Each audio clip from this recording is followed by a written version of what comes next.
Go Tigers, go! Go on to victory, zero winners through and through. Hey, hey! Hi Tigers. This week we've been focusing on B12. And for this week's Fuel Up Friday, we're gonna be making a tilapia stir fry.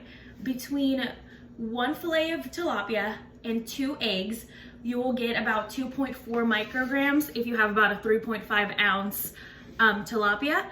And that is the recommended needs for most people. I will also be throwing in some asparagus, a pepper, garlic, salt, and black pepper. This will be a pretty easy meal to make, and I'm really excited to show you guys, so let's get cooking. The first thing we're gonna do is in a small bowl, we're gonna beat these eggs, the 2 eggs that we had, and then I'm also going to chop up my pepper, my red bell pepper, as well as my asparagus, and mince my garlic. Now that we've done that, we can now turn on our stove. I'm going to be heating it up to about medium-high heat, and I will be using this pan right here. Now that my pan is hot, I've grabbed my vegetable oil, which will be, and we'll add about a teaspoon of oil into the pan. Just enough to get the bottom of it. And the nice thing about this recipe is that if you were wanting to make more, if you're cooking for more people than just yourself, you can easily do it as well.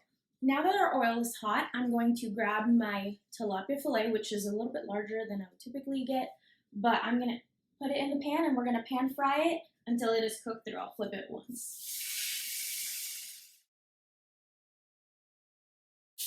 Now that the fish is cooked through, what I'm gonna do is I am going to just break it apart with my spatula, just so we can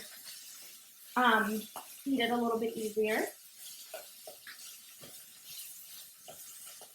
I'm gonna chop it up into bite-sized pieces, and we know that's cooked through because it's completely opaque, and it's easy to, and it flakes really easily when you're trying to turn it around.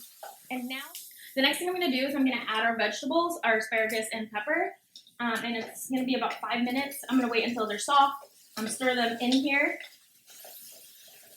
and I'm gonna let y'all see what that looks like. I like my vegetables a little bit bigger, but if you like them smaller, it'll probably take a little bit less time to cook as well. Now I'm gonna go ahead and add our eggs. What I'll do is we're just gonna keep stirring it until they're cooked through completely. Scramble them in there. We're gonna keep stirring it until our eggs are completely cooked through, as well as our vegetables are even softer than they were. And here we are. This is the completed product, and in just one plate of food, you're able to get almost all, if not all, your recommended intake for vitamin B12. And it was pretty quick, easy, and thanks so much for watching, and we'll see you next time. Go Tigers, go! Go Tigers, go! Go on to victory, zero winners through and through. Hey, hey!